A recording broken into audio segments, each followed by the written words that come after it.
Welcome back to school and welcome back to Finn. It's March, the green month, even though Earth Day's in April. We mean a different green, but it's never a bad time to be green. It's not easy. Case in point, neither of us garden.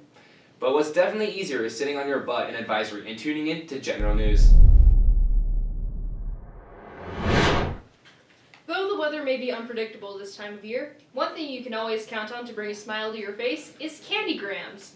This week, Freshman Class Council is selling Lucky Grams. Want to send an encouraging message along with a sweet treat to a friend? Heck, why not send one to yourself? I bought 14 for myself last year. Never disappointed. Purchase your Lucky Gram today. Lucky Grams can be purchased for just $1 before school in Mr. Strong's room, M15, or in the Commons during both lunches. Get them while you can! Tickets for the Hammond Regal Student Con are going on sale soon. Please pay $2 in cash at the business office either this Friday, March 8th, or next Monday, March 11th, during lunch or after school. The con is next Tuesday, the 12th, during second period. Senior salutes for the yearbook are now on sale. It's $25 for 1/8 of a page, $50 for 1/4 of the pake, $100 for half a page, or $200 for a full page. You can use Pictavo to design it yourself or email Mr. Cox at timdc@spokaneschools.org with the size, pictures, and message to have him design it. The deadline is April 12th. Please do not pay through Pictavo. On Wednesday the 20th, we have the Festival Choir Concert at 7 in the auditorium. On Monday, March 25th, the Drumline and Front Ensemble, Advanced Percussion, Jazz Band, and Jazz Orchestra will be presenting Drums and Jazz, A Groove Awakening, also at 7 in the auditorium. Admission to both events is free. And the day after, on the 26th, the concert band and wind ensemble will perform Symphony 1, A Ghost Story by Randall Standridge in its Northwest premiere at the Fox Theater at 7. Admission is also free. SATs for juniors are on Wednesday. Prepare to be sitting for hours on end. It's going to be so fun! Here's Mr. Lewis to tell you more. Hey everybody, Mr. Lewis here, talking about this Wednesday, the SAT. It affects everybody, not just the juniors. So obviously if you're a junior, you are taking the SAT on Wednesday in the M200 wing. Make sure to bring your laptop. You know that just after Finn here, you're going to be doing your final tech prep and meeting with Mrs. Hilsendegger to go over some really important information, including the room that you're testing in. That should be emailed to you, so you're going to check your email to make sure you know where you are testing on some other important things as well. But for those of you that have classes normally in the M200 wing, first, second, and third period, you're going to be meeting somewhere else during that time. So check out this schedule here. We're going to show it up on the screen. You can take a picture of it now, and if you don't get your phone out in time, we're sending this out to the teachers as well. We'll have it posted outside the M200 wing as well, so you know where you're meeting for class during first, second, or third period if you normally meet in the M200 wing. That's happening this Wednesday. Juniors, make sure you get lots of rest on Tuesday night and stay hydrated. We'll have water and snacks for you. It will not be in the hallway like it was when we did the PSAT. It will be out in the main hallway so that we can keep the 200 wing quiet for testing because breaks are happening at different times with this new online version of testing. I think that's all you need to know. We'll see you juniors on a Wednesday morning in the 200 wing. Go Saxons! Saxon Bars, Ferris's devised theater group, is performing this Thursday in the auditorium. Lily talked to the leader, Kyla Gurkowski, Gavin Johnson, no relation, and Mrs. Cooper for more on what the Bards do. A new theater venture has cropped up at Ferris this year. Saxon Bards, a devised theater group headed by senior Kyla Gurkowski. I checked in with the Bards to see what shenanigans they get up to. Like that. Saxon Bards is a devised theater group, the first devised theater group in the Inland Northwest. Devised theater is the art of taking a piece of inspiration, like a video, an essay, some sort of writing maybe, and making it our own original script, which is really fun, and then we rehearse it together and we perform it the first Thursday of every month. So the kids will get a prompt every month and they'll write scripts.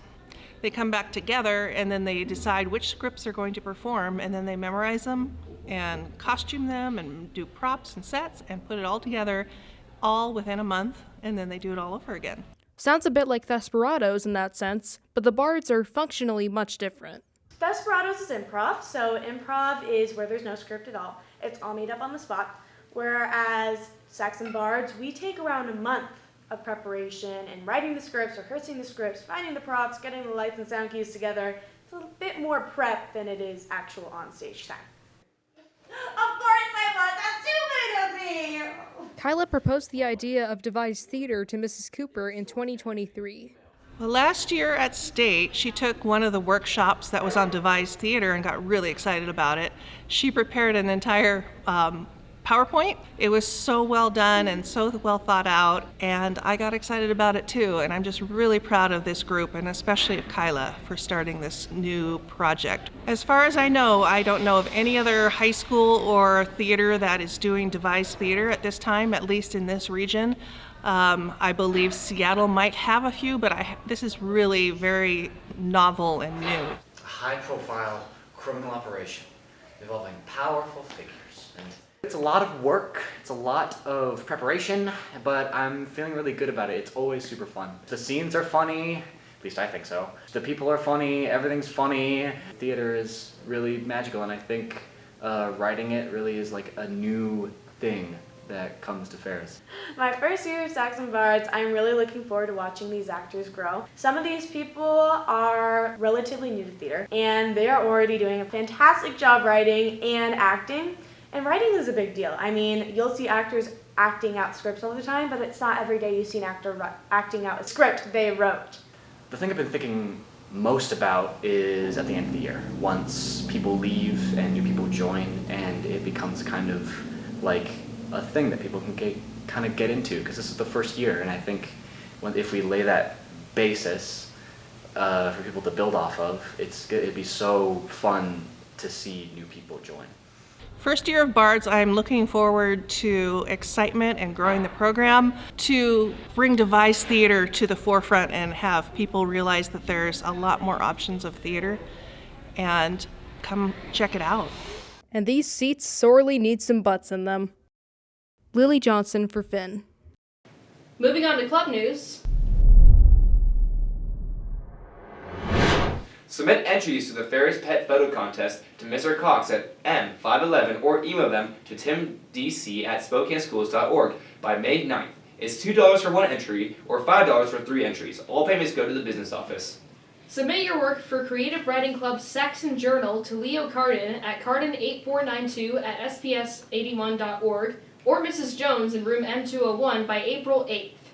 Submission should include your preferred name, your work as a PDF, and necessary notes on writing and editing. First Gen Club meets every Tuesday in the College and Career Center during both lunches. The Multicultural Club meets on Tuesday at M104. On Wednesdays, Math Club meets in M116 after school, ASL Club meets in M303 from 2:30 to 3, and Chess Club meets in M203 from 2:30 to 3:30. Art Club meets every other Thursday in M502 at 2:30. Their next meeting is this Thursday, the 7th. Spanish Conversation Club meets Fridays during both lunches in M308. BSU meets every Monday in M206 during both lunches. Since a lot of people didn't run last week's show because of the Wi-Fi outage, here's my story from that show. I swung by to hear BSU's perspectives on Black History Month. Ferris's Black Student Union meets in M206 on Monday during both lunches. Despite having the shortest lunch periods in the week, the BSU delves into some very important topics. BSU is Black Student Union, and it's basically creating a safe space in the school for BIPOC students to feel safe and, cared for, and a space where they can really express themselves freely and without judgment. So for Black History Month, BSU is just basically talking about, a lot of different things, whether it be history, whether it be what's happening right now. We're talking about history, Black history, because it's always important to go back and, just know where we come from. There's sometimes in class, when the teacher talks about Black History Month and you're the only Black person in class, sometimes everybody listens to you. Yeah. Abby Olivas, who isn't in BSU, had some equally important insights. I think that Black History Month is important to recognize the civil rights activists, social activists, the abolitionists that helped to free enslaved Black people. Martin Luther King, Rosa Parks, even Harriet Tubman. There's so many other people that are a part of this whole movement that just helps to show people that Black people are humans and they're not slaves, that they have the same rights, or that they should have the same rights because they are humans. A lot of people don't feel any different during the month of February because, we're Black all the time. Mm-hmm. Do any of you guys have those sort of feelings? Black History Month is important because it takes a specific time and it narrows it down and it focuses on one important subject that is not talked about nearly enough as it should be. Also, I want to say that Black History is every month. Black History is not to be, just put down to 1 month. We talk about Black History because Black History is American history. We talk about Black History all the time. If you want to hear more or want to participate in discussion, consider attending a BSU meeting. Lily Johnson for Finn. Now, on to sports news. If you are not planning on participating in a spring sport, there will be spring weights and conditioning on Tuesdays and Thursdays starting tomorrow from 2:40 to 3:30. If you are interested in participating or have any questions, see Coach Herrera in the weight room. On Friday, there's baseball jamboree at East Valley from 3:30 to 6, and soccer against Shadle at one stadium from 6 to 8. That's all for Finn. Thanks for watching. This week's Finn is brought to you by teddy bears. You never have to feed them because they're always stuffed. Have a great week, Saxons. Rah!